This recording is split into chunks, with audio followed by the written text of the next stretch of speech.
G stand by all, سب بیٹھ جائیں گے. 5 4 3 2 1 لائف. بسم اللہ الرحمن الرحیم. ایاک نعبد و ایاک نستعین. اللہ تیری عبادت کرتے ہیں اور اللہ تیرے سے مدد مانگتے ہیں. میں آج روات میں جو میرے پاکستانی آج جمع ہوئے ہیں، میں پہلے سے سب کو سلام کرتا ہوں. اور جو میری ٹیم ہے مارچ میں جو نکلی ہوئی ہے اور ہم کتنے دنوں سے یہ مارچ کر رہے ہیں، میں آپ سب کو بھی خراج تحسین پیش کرتا ہوں کہ یہ اس ملک کی تاریخ میں یہ ایک ایسی پولیٹیکل ایکٹیویٹی ہے جو کبھی ایسی نہیں ہوئی. کبھی پہلے کسی پارٹی نے اس طرح کی ایکٹیویٹی نہیں کی. اور یہ ہماری جو حقیقی آزادی کی تحریک ہے، یہ شروع ہوئی تھی 7 مہینے پہلے، جب ہماری حکومت کو ایک سازش کے تحت، بیرونی سازش جس کے ساتھ مل گئے ہمارے میر جعفر اور میر صادق، کیونکہ کبھی بھی بیرونی سازش کامیاب نہیں ہوتی جب تک کہ اندر سے غدار مدد نہیں کرتے بیرونی سازش کو کامیاب کرنے کی. تو انہوں نے ہماری گورنمنٹ گرائی اور تب سے میں میدان میں ہوں. تب سے تحریک انصاف سارے پاکستان کے اندر اپنا موقف عوام کی طرف لے کے جا رہی ہے اور عوام کو جگا رہی ہے، شعور دے رہی ہے. اور میں جتنا بھی اللہ کا شکر ادا کروں وہ کم ہے. جو میں نے ان 7 مہینے میں دیکھا، میں نے اپنی 26 سال کی سیاست میں یہ نہیں دیکھا. اور جو میں نے اپنے لوگوں کو بدلتے دیکھا، جو میں نے اپنے نوجوانوں کو خاص طور پہ، اور نوجوانوں وہ جو کہ بچے بھی تھے، 12 سال 10 سال کے بچے، میں نے ان سب کو اس میں شرکت کرتے دیکھا. میں جب نکلا لاہور سے تو سارا راستہ میں نے خواتین کو دیکھا، پردہ دار خواتین کو مارچ کے ساتھ ساتھ چل رہی ہیں، بچے لے کے اپنے. چھتوں کے اوپر میں نے راستے میں دیکھا، چھتوں کے اوپر خواتین کھڑی ہیں، دعائیں کر رہی ہیں. تو کبھی ایسے میں نے سین اپنی زندگی میں پاکستان میں نہیں دیکھے. تو میں اس لیے اللہ کا شکر ادا کرنا چاہتا ہوں کہ صرف ایک جاگی ہوئی قوم، ایک باشعور قوم اپنی آزادی کے لیے جدوجہد کرتی ہے. غلام کبھی بھی آزاد ہونے کی کوشش نہیں کرتے، غلام ہی رہتے ہیں. اور لیکن جب ایک انسان کو سمجھ آ جاتی ہے کہ آزادی کیا ہے، تو تب پھر وہ کھڑا ہوتا ہے اپنی آزادی کے لیے. تو ہماری یہ جو تحریک شروع ہوئی 7 مہینے پہلے، سارے پاکستان میں ہم نے جلسے کیے اور پھر لوگوں نے قربانیاں دی اس پہ. 25 پہ یہ میں کبھی بھولوں گا نہیں، 25 میں جو ہمارے ساتھ ظلم کیا گیا، یہی جو فیشسٹ، جو جرائم پیشہ لوگ جو ہمارے اوپر مسلط کیے، جب ہمیں ہٹا کے تو جو لوگوں کا ہمارے اوپر مسلط کیا گیا، یہ پاکستان کو 30 سال سے مختلف قسم کی طور طریقوں سے یہ جرم کر رہے تھے. منی لانڈرنگ، ملک کا پیسہ لوٹ کے باہر لے جانا، لوگوں کو مروانا، ماڈل ٹاؤن کے اندر دن دہاڑے پرامن احتجاج کرنے والوں کو قتل کرنا، گولیاں مارنا پولیس کے ذریعے، پولیس مقابلے میں لوگوں کو مارنا. یہ شہباز شریف کے اوپر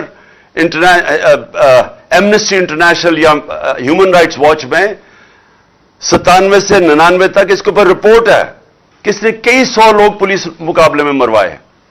وہ جو عابد باکسر ہے، اس نے ٹی وی کے اوپر آ کے بتایا، وہ جو پولیس والا تھا کہتا میرے ذریعے اس نے لوگوں کو مروایا. رانا ثناء اللہ کے اوپر 18 قتل، عابد شیر علی کا باپ کہتا ہے اس نے قتل کیے. سارا فیصلہ باد جانتا ہے اس کو. قبضہ گروپ ہر جرم میں یہ شریک ہے. انہوں نے مل کے 25 مئی کو ہمارے اوپر جو کیا، گھروں میں گئے، کارکنوں کے گھروں میں گئے، ان کی عورتوں کے سامنے یعنی آدمیوں کو پکڑ کے لے کے گئے، بچوں کو لے کے گئے، تھانوں میں رات کو لے کے گئے. کوئی ہر اس ملک کے جو حقوق انسانی حقوق کی خلاف ورزی کرتے ہوئے وارنٹ کے بغیر گھسے لوگوں کے گھروں میں. اور انہوں نے پھر جو عورتیں بچے یعنی ہماری جو تحریک انصاف کے جلسے ہیں کبھی پاکستان میں ایسے جلسے نہیں ہوئے. ہماری جو پروٹیسٹ ہے جو احتجاج ہے ان کے پر فیملیز آتی ہیں, عورتیں بچے آتے ہیں, اوپر سے لے کے نیچے تک, انگلش میڈیم سے اردو میڈیم سے دینی مدرس سارے لوگ شرکت کرتے ہیں. اور ان کے اوپر انہوں نے شیلنگ کی, ظلم کیا, 2 لوگ شہید ہوئے, کئی زخمی ہوئے, جیلوں میں لوگوں کو ڈالا, ایف آئی آر کی بارش ہو گئی, 23 ایف آئی آر میرے اوپر کاٹی, ساری سینئر لیڈرشپ کے اوپر. جب میرے دور میں 3 لانگ مارچز کی گئی 2 فضل الرحمان نے اور 1 بلاول نے, ہم نے تو کوئی نہیں روکا, ہم نے کوئی ایف آئی آر نہیں کاٹی, ہم نے تو ان کے سامنے کنٹینر بھی نہیں رکھے. تو ہمارے دور کے اندر پوری طرح جو آئین اور قانون ان کو اجازت دیتا تھا ہم نے وہ کسی جگہ ان کو روکا نہیں. ہمارے تو 25 مئی کو انہوں نے کیا, اس کے بعد ایک خوف کی فضا بن گئی. ایک ڈرٹی ہیری آ گیا اسلام آباد میں, اس نے اور زیادہ ظلم شروع کیا, تشدد کیا لوگوں پہ, کیسز بنائے, سوشل میڈیا کے لوگوں کو اٹھا کے جیلوں میں ڈالا, اور جیلوں میں بھی نہیں ڈالا, پکڑ اٹھاتے تھے, ان کو مارتے تھے اور پھر اگلے دن واپس گھر دے دیتے تھے دھمکیاں دے کے. جو خوف کی فضا بنائی گئی, جنرل مشرف کے مارشل لاء میں جیل میں گیا, وہاں میں نے ایسا نہیں ظلم دیکھا اس کے دور میں. جو انہوں نے جس طرح ہمارے اوپر جو اسٹیٹ کو پوری طرح اس کا جو ظلم ہمارے اوپر کیا, ہمیں ایسے لگا ہم پاکستانی نہیں ہیں. میں جس کو یہ قوم 50 سال سے جانتی ہے وہ پاکستانی 50 سال سے جانتی ہے قوم. ہر قسم کا پاکستان کا سول ایوارڈ مجھے ملا ہوا ہے. دنیا میں مجھے جانتے ہیں کہ پاکستان کو میں ریپرزینٹ کرتا تھا. مجھے انہوں نے اس طرح رکھا جیسے کہ میں کوئی بیرونی ملک کا غدار ہوں. جو میرے نوکروں کو انہوں نے ایجنسیز نے آ کے پیسے دے کے ان کو اپنی تنخواہ پہ رکھا, میرے اوپر کوئی ڈیوائس رکھنے کے لیے, آگے بھی ان کے پلان بنے ہوئے تھے نقصان پہنچانے کے لیے مجھے.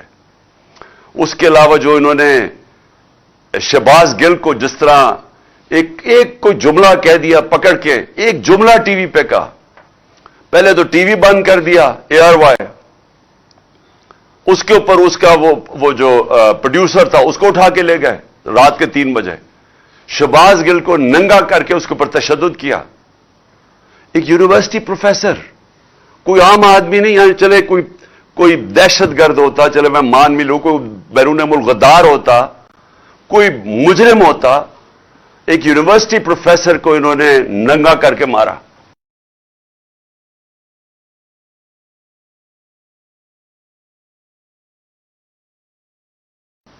صرف خوف پھیلانے کے لیے. یہ جو